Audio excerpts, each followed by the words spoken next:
কবরে হাসরে কি হবে আমার, কবরে হাসরে কি হবে, মুসিবতে না পাই যদি, মুসিবতে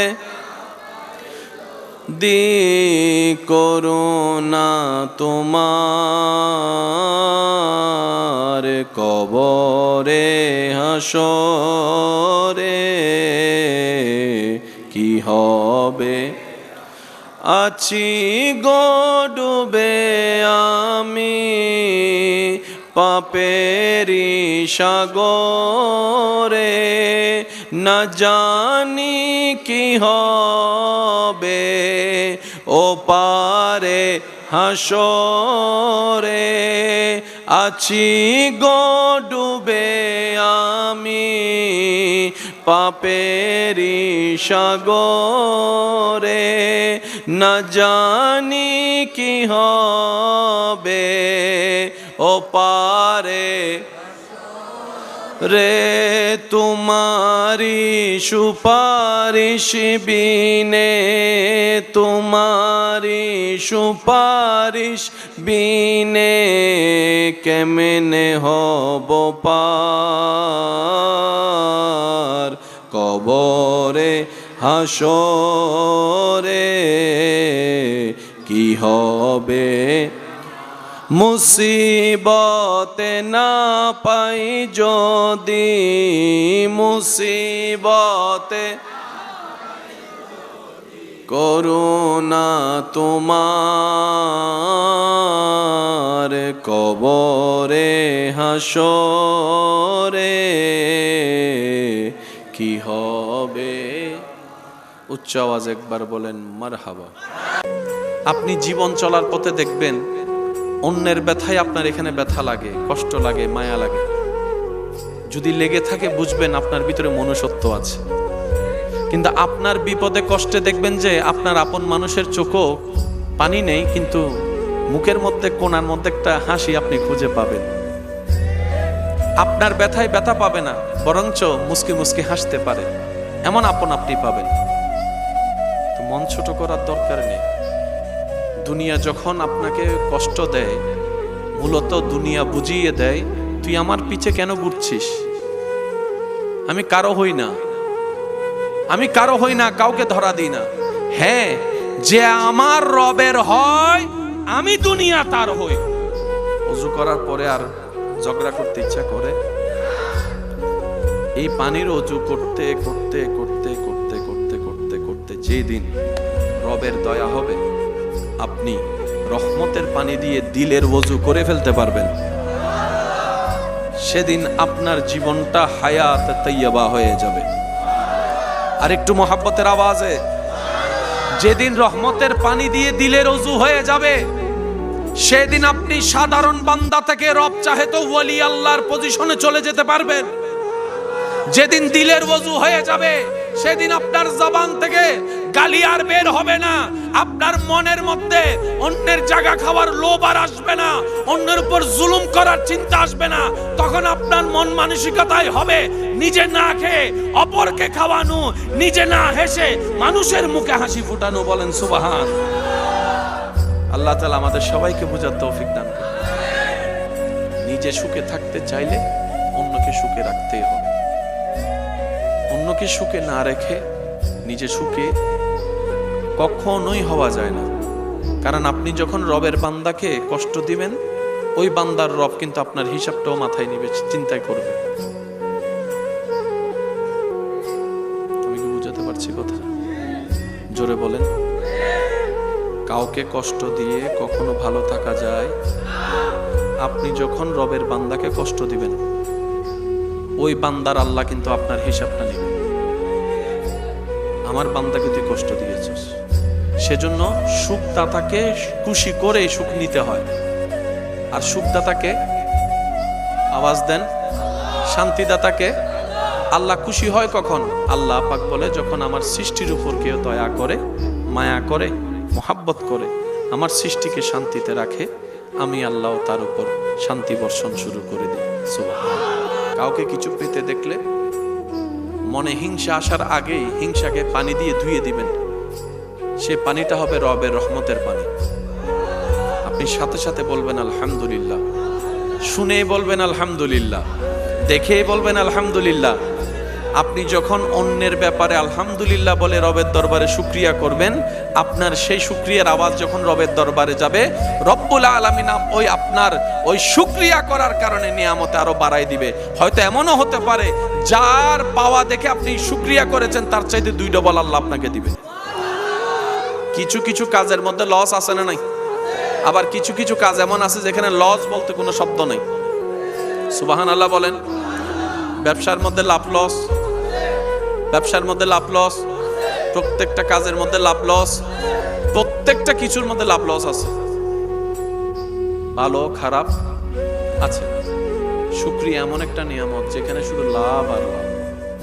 ইস্তিগফার এমন একটা নিয়ামত যেখানে লাভ আর লাভ। দরুদ এমন একটা নিয়ামত যেখানে লাভ আর লাভ। আর একটু জোরে বলেন না। মওলার জন্য করা প্রত্যেকটা কাজে লাভ আর লাভ, লস বলতে কোনো শব্দ। সেজন্য বুদ্ধিমানরা সে জায়গায় ব্যবসা করে যেখানে লাভের হিসাব কল্পনা চাইতে বেশি। কোরআনের ভাষায় বেগাইরে হিসাব। রব বলে যে হিসাব ছাড়াও আমি তোমাদেরকে দান করতে প্রস্তুত আছি। জীবনে যতদিন বাঁচবেন মনে রাখবেন, অন্তরে বসিয়ে রাখবেন কথাগুলা। এই পৃথিবীতে আপনার আমার আমাদের আপন বলতে আসলে কেউ, সবকিছুই হচ্ছে সময়ের একটা চাহিদা মাত্র। সময়ের একটা, করোনাকালীন সময়ে ডাক্তারের যেরকম চাহিদা ছিল, ডাক্তারের যেরকম মূল্যায়ন সম্মান গুরুত্ব ছিল, করোনা যাওয়ার পরে ওই জিনিসটা তেমন। এটাই হচ্ছে দুনিয়ার আসল বাস্তবতা চিত্র। আপনি জীবন চলার পথে দেখবেন অন্যের ব্যথায় আপনার এখানে ব্যথা লাগে, কষ্ট লাগে, মায়া লাগে। যদি লেগে থাকে বুঝবেন আপনার ভিতরে মনুষ্যত্ব আছে। তা আল্লাহ তাআলা বলে আমি এনে দিচ্ছি, তোর কেন হিংসা লাগছে? আমার বান্দারে যারে যেটা মন চাই আমি দিব। তোর তো জ্বলার দরকার নাই, তুই তার সাথে নিজেকে তুলনা করিস কেন? সে তার জায়গায় শ্রেষ্ঠ, তুই তোর জায়গায় শ্রেষ্ঠ। বলেন না সুবহানাল্লাহ। প্রফেশনের অনেক দাম মানলাম, পৃথিবীতে সব ডাক্তার আছে, রোগী যদি একটাও না থাকে, একটু জোরে বলেন। পৃথিবীতে মালিক, ফ্যাক্টরির মালিক কোটি কোটি আছে, কর্মচারী যদি একজনও না থাকে, তাহলে মালিকের কর্মচারী দরকার মালিক হওয়ার জন্য। কর্মচারী না থাকলে মালিক কখনো মালিক হতে পারবে, ফ্যাক্টরি কখনো টিকাতে পারবে। আল্লাহ তাআলা মানব জীবনকে এমন ভাবে সেটিং করেছেন, কেউ কাউকে ছাড়া চলতে পারবে না, কেউ কারো থেকে বড় নয়, সবাই সবার জায়গায় শ্রেষ্ঠ। ড্রেন পরিষ্কার করে যে আমার অনেক ভাইয়েরা আছে না নাই, ওনারা যদি সবাই ধর্মঘট করে, আগামী 2 বছর আমরা কোনো ড্রেন পরিষ্কার করব না। যাব কই আপনি আমি? কারণ আপনার আমার পক্ষে তো ড্রেনে নেমে ড্রেন পরিষ্কার করা। একটু জোরে বলেন না, আরো জোরে বলেন। সম্ভব? সম্ভব। আল্লাহ তাআলা প্রত্যেকটা বান্দার জীবনে যা লাগে কাজ, সেই লাগে কাজের প্রতি মানুষের ভালোবাসা সৃষ্টি করে দিয়েছে। কেউ কি ছোটবেলা থেকে, বেয়াদবি মাফ করবেন বুঝার জন্য বলছি, কেউ কি ছোটবেলা থেকে মুসি হওয়ার স্বপ্ন দেখে? তো বাংলাদেশে মুসি আছে না নাই? এই মুসিগুলো যদি না থাকতো আমাদের বাবারা এক জুতা দিয়ে 5 বছর কেমনে কাটাতো? কারণ বাবারা তো নিজে না পড়ে সন্তানকে পড়ায়। অনেক বাবার ভিতরের গেঞ্জির মধ্যে ছিদ্র হয়ে গিয়েছে, কিন্তু সন্তানের পোশাকগুলো একদম ভিআইপি ভাবে পরিয়েছে। আমাদের যা দরকার সবকিছু আল্লাহর ভান্ডারে আছে। আল্লাহ চাইলে দিতে পারে। নেওয়ার দায়িত্ব কাদের? বলেন না, নেওয়ার দায়িত্ব কাদের? আর আমরা নেওয়ার মতো নিতে পারি। আমরা হারাতে পারি, আমরা নিতে পারি, আমরা নষ্ট করতে পারি, আমরা ধরে রাখতে পারি। আল্লাহ তাআলা প্রত্যেকটা বান্দাকে দয়া করেন। একজন স্বাভাবিক মানুষের দৈনন্দিন জীবন যাপন করার জন্য 4টা জিনিসের বড় দরকার। আমাকে একটু আওয়াজ দিয়ে সহযোগিতা করবেন যেন আমিও বুঝতে পারি আপনারা বুঝতে পারছেন। কয়টা জিনিসের দরকার? কাপড়, খাবার, পানি, নিঃশ্বাস। এবার আপনারাই সিদ্ধান্ত নেন, কাপড় বেশি দরকার না খাবার? খাবার বেশি দরকার না পানি? পানি বেশি দরকার না নিঃশ্বাস? এই 4টার ভিতরে সবচাইতে বেশি দরকার, কারণ নিঃশ্বাস যদি 2 মিনিট 3 মিনিট না থাকে বাঁচার কোনো সুযোগ। কাপড়ের চাইতে খাবার, খাবারের চাইতে পানি, পানির চাইতেও বেশি দরকার নিঃশ্বাস। বলেন না সুবহানাল্লাহ। আজকের মাহফিলের সম্মানিত প্রধান অতিথি আমার ভাই তশরিফ এনেছেন, স্বাগতম জানাই। একবার বলেন মারহাবা। আল্লাহ তশরিফ আওয়ারিকে কবুল করুন।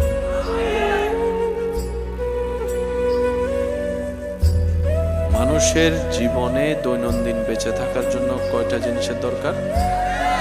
কাপড়, খাবার, পানি, নিঃশ্বাস। কাপড় যদি 6 মাসে একবারও না পায় মারা যাওয়ার কোনো সুযোগ আছে, কিন্তু খাবার না পাইলে,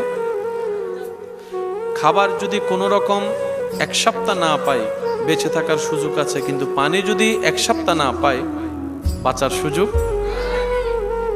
পানি যদি 1 ঘন্টা না পায় বাঁচার সুযোগ, কিন্তু নিঃশ্বাস যদি 10 মিনিট না পায় বাঁচার কোনো সুযোগ নেই। তাহলে সারা পৃথিবীর সমস্ত অহংকার, হিংসা, এই সে যত কিছু সব আমি মানুষ, আমরা মানুষ। মানুষ বেঁচে থাকলেই তো আমিত্ব, মানুষ বেঁচে থাকলেই তো অহংকার, মানুষ বেঁচে থাকলেই তো হিংসা, মানুষ বেঁচে থাকলেই তো অত্যাচার, জুলুম করা, এগুলাই তো আমাদের জীবন। কথা বলেন ঠিক কি না? নিঃশ্বাসে যদি না থাকে সম্পদওয়ালার সম্পদ কোথায়? নিঃশ্বাস যদি না থাকে অহংকারীর অহংকার কোথায়? নিঃশ্বাসে যদি না থাকে পৃথিবীর কোনো কিছুরই তো দাম নাই। বড় ডাক্তার, ইঞ্জিনিয়ার, এই সেই যত উপাধি আছে, মৃত্যুবরণ করার সাথে সাথেই সমস্ত নাম পাল্টিয়ে একটা নামে চলে আসে। যেই দেখে সেই আর ডাক্তার, ইঞ্জিনিয়ার, বক্তা, আলেম আর বলে না, যেই দেখে সেই বলে লাশ, লাশ, লাশ। কথা বলেন ঠিক কি না? লাশ ছাড়া তখন আর কেউ কথা বলে। এই নিঃশ্বাস যেটা রবের দান। আল্লাহ কেমন দয়াবান দেখেন, যে জিনিসটা বান্দার বেঁচে থাকার জন্য যত বেশি দরকার, সেই জিনিসটা আল্লাহ তাআলা বান্দাকে পাওয়ার জন্য তত বেশি সহজ করে দিয়েছেন। কাপড় আপনাকে কিনতে যেতে হয় অনেক দূরে, খাবার আপনাকে কিনতে যেতে হয় মোটামুটি কাছে, পানি আপনার ঘরের ভিতরে পাওয়া যায়, আর নিঃশ্বাস আপনি যেখানে থাকবেন আল্লাহ তাআলা আপনার কাছে অক্সিজেন নিঃশ্বাস পৌঁছাই দিচ্ছেন। পানি আপনাকে ক্যারি করতে হয়, ভাত আপনাকে টিফিন কারির মধ্যে নিতে হয়, কাপড় আপনাকে গিয়ে কিনে ব্যাগের মধ্যে রাখতে হয়। যে নিঃশ্বাস না থাকলে আপনার কাপড়ের দাম থাকবে না, খাবার থাকবে না, পানি থাকবে না। আল্লাহ তাআলা সেই নিঃশ্বাসকে আপনার নাকের সামনে এমন ভাবে দয়া করে এনে দিচ্ছেন। শুধু তাই নয়, আপনি যখন ঘুমের মধ্যে দুনিয়ার খবর আপনার থাকে না, তখনও আল্লাহ তাআলা আপনাকে নিঃশ্বাস নেওয়ার সুযোগ করে দিচ্ছেন বিনা খবরে। বলেন সুবহান।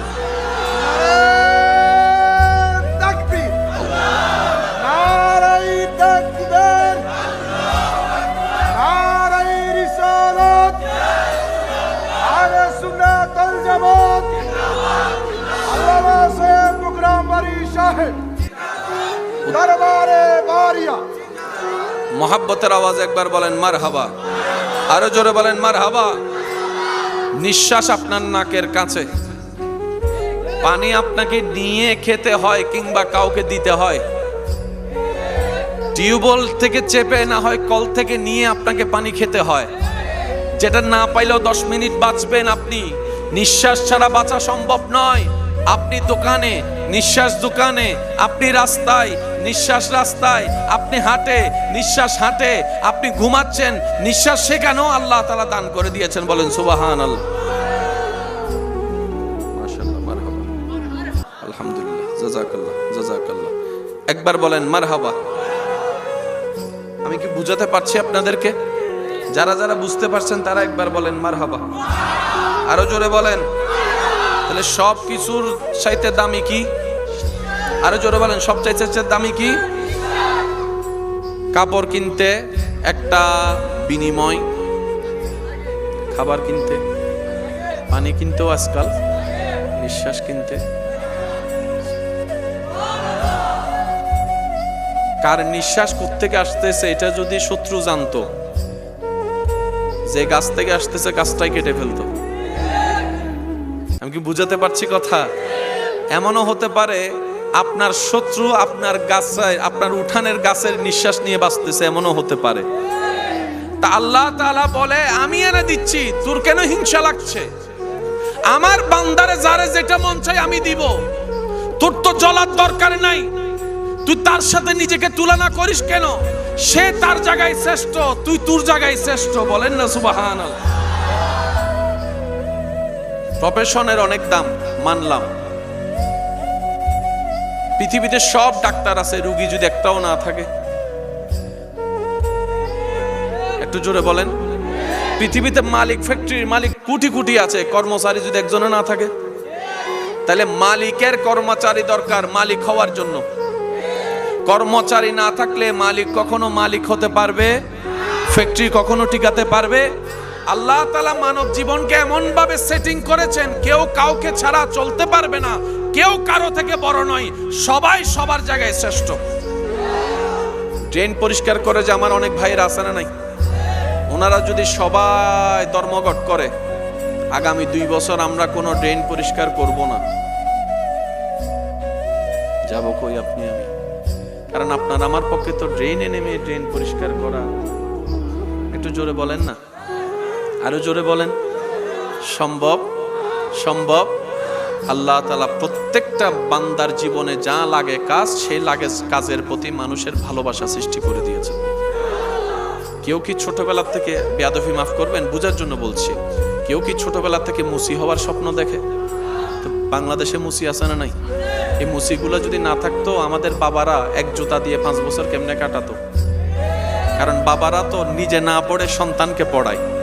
অনেক বাবার ভিতরের গেঞ্জির মধ্যে ছিদ্র হয়ে গিয়েছে, কিন্তু সন্তানের পোশাকগুলো একদম ভিআইপি ভাবে পরিয়েছে। ওই বাবা মুসির কাছে গিয়ে ওই জুতাটা সিলাচ্ছে যেটা 3 বছর আগে কিনেছে। আওয়াজ দিয়ে বলেন ঠিক কিনা? আল্লাহ তাআলা বলে বান্দা অহংকার করিও না। অহংকার করার দরকার নেই, অহংকার আমি রবের কুদরতের চাদর। যে অহংকার করবে তার ধ্বংস অনিবার্য। বান্দা তোমরা কারো কল্যাণ দেখে, উন্নতি দেখে, পাওয়া দেখে হিংসা করিও না। হ্যাঁ, যদি তুমি শুকরিয়া করো আমি আল্লাহ তাকেও দিয়েছি, তোমাকেও দিব। মনে রাখবেন, আমরা আমাদের পায়ে কুড়াল মারি। আপনার আশেপাশে আপনার পছন্দের অপছন্দের যেই হোক, কাউকে কিছু পেতে দেখলে মনে হিংসা আসার আগেই হিংসাকে পানি দিয়ে ধুয়ে দিবেন। সে পানিটা হবে রবের রহমতের পানি। আপনি সাথে সাথে বলবেন আলহামদুলিল্লাহ, শুনেই বলবেন আলহামদুলিল্লাহ, দেখেই বলবেন আলহামদুলিল্লাহ। আপনি যখন অন্যের ব্যাপারে আলহামদুলিল্লাহ বলে রবের দরবারে শুকরিয়া করবেন, আপনার সেই শুকরিয়ার আওয়াজ যখন রবের দরবারে যাবে, রব্বুল আলামিন ওই আপনার ওই শুকরিয়া করার কারণে নিয়ামতে আরো বাড়াই দিবে। হয়তো এমনও হতে পারে যার পাওয়া দেখে আপনি শুকরিয়া করেছেন তার চাইতে 2 ডবল আল্লাহ আপনাকে দিবে। কিছু কিছু কাজের মধ্যে লস আছে না নাই? আবার কিছু কিছু কাজ এমন আছে যেখানে লস বলতে কোনো শব্দ নেই। সুবহানাল্লাহ বলেন। ব্যবসার মধ্যে লাভ লস, ব্যবসার মধ্যে লাভ লস, প্রত্যেকটা কাজের মধ্যে লাভ লস, প্রত্যেকটা কিছুর মধ্যে লাভ লস আছে, ভালো খারাপ আছে। শুকরিয়া এমন একটা নিয়ামত যেখানে শুধু লাভ আর লাভ। ইস্তিগফার এমন একটা নিয়ামত যেখানে লাভ আর লাভ। দরুদ এমন একটা নিয়ামত যেখানে লাভ আর লাভ। আর একটু জোরে বলেন না। মওলার জন্য করা প্রত্যেকটা কাজে লাভ আর লাভ, লস বলতে কোনো শব্দ। সেজন্য বুদ্ধিমানরা সে জায়গায় ব্যবসা করে যেখানে লাভের হিসাব কল্পনা চাইতে বেশি। কোরআনের ভাষায় বেগাইরে হিসাব। রব বলে যে হিসাব ছাড়াও আমি তোমাদেরকে দান করতে প্রস্তুত আছি। জীবনে যতদিন বাঁচবেন মনে রাখবেন, অন্তরে বসিয়ে রাখবেন কথাগুলা। এই পৃথিবীতে আপনার আমার আমাদের আপন বলতে আসলে কেউ, সবকিছুই হচ্ছে সময়ের একটা চাহিদা মাত্র, সময়ের একটা। করোনাকালীন সময়ে ডাক্তারের যেরকম চাহিদা ছিল, ডাক্তারের যেরকম মূল্যায়ন, সম্মান, গুরুত্ব ছিল, করোনা যাওয়ার পরে ওই জিনিসটা তেমন। এটাই হচ্ছে দুনিয়ার আসল বাস্তবতা চিত্র। আপনি জীবন চলার পথে দেখবেন অন্যের ব্যথায় আপনার এখানে ব্যথা লাগে, কষ্ট লাগে, মায়া লাগে।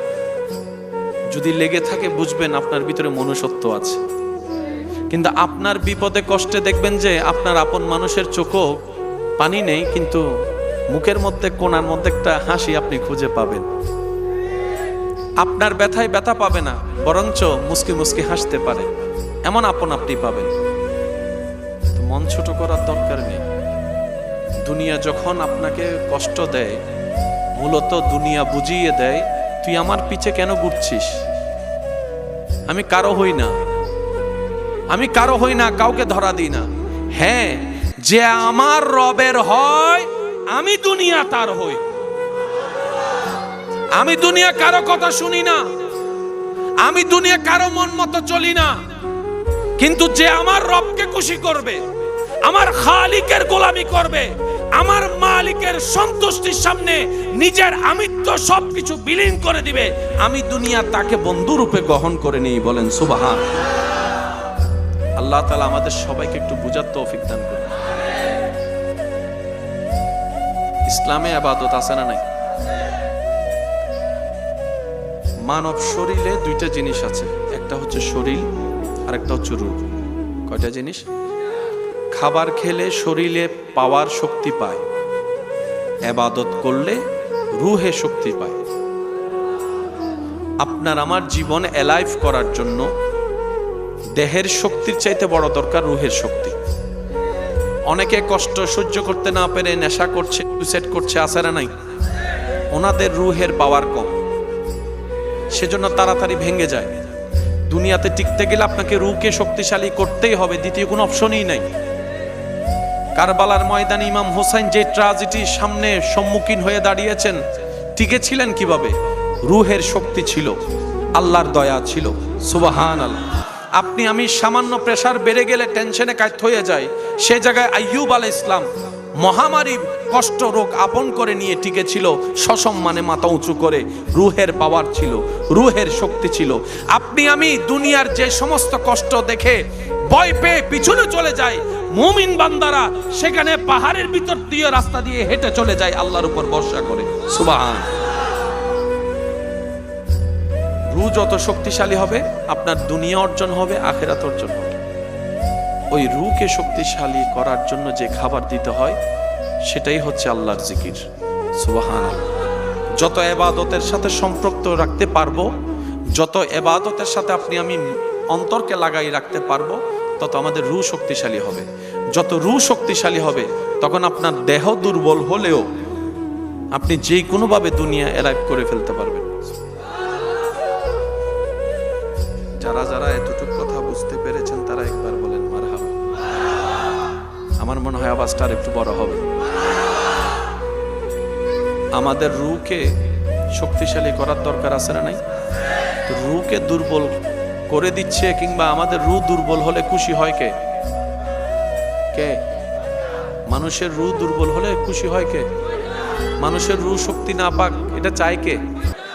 শয়তানে চায় আপনার রূহ যেন শক্তিশালী না হয়। এবার বুঝতে পেরেছেন কেন সারা রাত ঘুম আসে না? আজান শুনলে কেন ঘুম আসে? এমনে চললে কোনো কিছুই মনে আসে না, কেন নামাজে দাঁড়াইলে সারা দুনিয়ার কথা মনে আসে? আরো জোরে বলেন না। অন্য কাজে আপনি যেভাবে দৌড়াই চলে যেতে পারছেন, আজান শুনলো কেন দৌড়াইতে যেতে পারেন না? এই একটা কারণে, কারণ রূহের মধ্যে পাওয়ার নাই, রূহের মধ্যে শক্তি নাই। আরো জোরে বলেন ঠিক কি না? তাহলে শয়তানের সাথে যুদ্ধ করার ইচ্ছা আছে না নাই? আল্লাহকে খুশি করে কবরে যাওয়ার ইচ্ছা আছে না নাই? জান্নাতের পথে হাঁটার ইচ্ছা আছে না নাই? নবীর প্রেমে পাগল হওয়ার ইচ্ছা আছে না নাই? আল্লাহর ওলিদের জীবন আদর্শ অনুসরণ করার ইচ্ছা আছে না নাই? জীবনে সুখ পাওয়ার ইচ্ছা আছে না নাই? ইজ্জত শান্তি পাওয়ার ইচ্ছা আছে না নাই? কবরে শান্তি পাওয়ার ইচ্ছা আছে না নাই? হাসরে ইজ্জত পাওয়ার ইচ্ছা আছে না নাই? যদি থাকে তাহলে রূহকে শক্তিশালী করতে হবে। আর রূহকে শক্তিশালী করার জন্য আল্লাহকে সন্তুষ্টি করা ছাড়া, ইবাদতে মনোযোগী হওয়া ছাড়া দ্বিতীয় কোনো উপায়।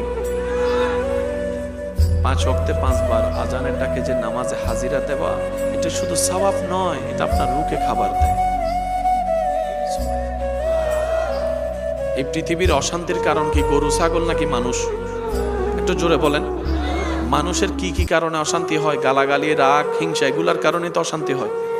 আচ্ছা সত্যি করে একটা কথা বলেন, যদি মিলে আপনারা বলবেন, কখনো খেয়াল করছেন কিনা একটু দেখেন তো, ওযু করার পরে কেমন জানি নিজের ভিতরে একটা পবিত্র পবিত্র ভাব লাগে, ফ্রেশ ফ্রেশ ভাব লাগে।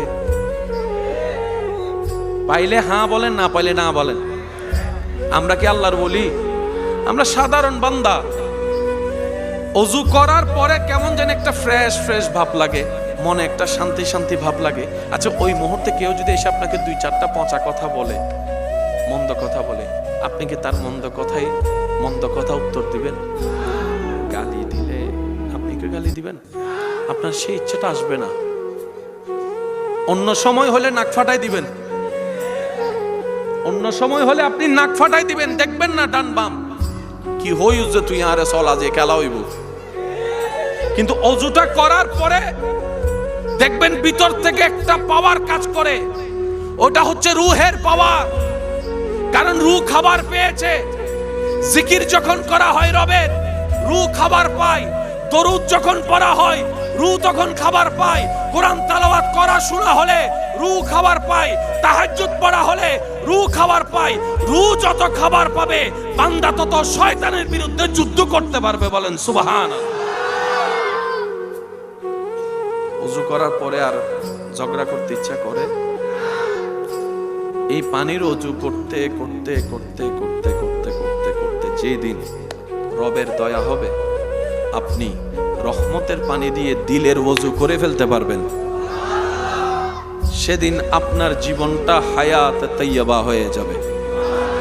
আর একটু মহব্বতের আওয়াজে, যেদিন রহমতের পানি দিয়ে দিলের ওযু হয়ে যাবে, সেদিন আপনি সাধারণ বান্দা থেকে রব চাহে তো ওয়ালি আল্লাহর পজিশনে চলে যেতে পারবেন। যেদিন দিলের ওযু হয়ে যাবে, সেদিন আপনার জবান থেকে গালি আর বের হবে না।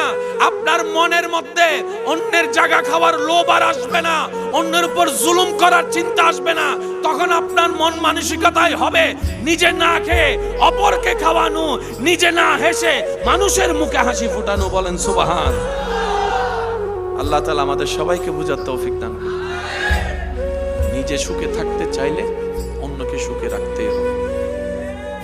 অন্যকে সুখে না রেখে নিজে সুখে কখনোই হওয়া যায় না।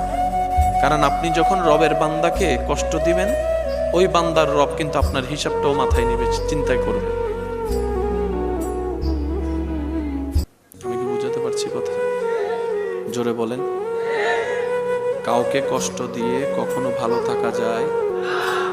আপনি যখন রবের বান্দাকে কষ্ট দিবেন, ওই বান্দার আল্লাহ কিন্তু আপনার হিসাবটা নেবে। আমার বান্দাকে তুই কষ্ট দিয়েছিস, সেজন্য সুখদাতাকে খুশি করে সুখ নিতে হয়। আর সুখদাতাকে, আওয়াজ দেন, শান্তিদাতাকে আল্লাহ খুশি হয় কখন? আল্লাহ পাক বলে, যখন আমার সৃষ্টির উপর কেউ দয়া করে, মায়া করে, মোহাব্বত করে, আমার সৃষ্টিকে শান্তিতে রাখে, আমি আল্লাহ তার উপর শান্তি বর্ষণ শুরু করে দিই। সুবহানাল্লাহ। আল্লাহ তাআলা আমাদের সকলের হাজিরি কবুল করুক, আমিন।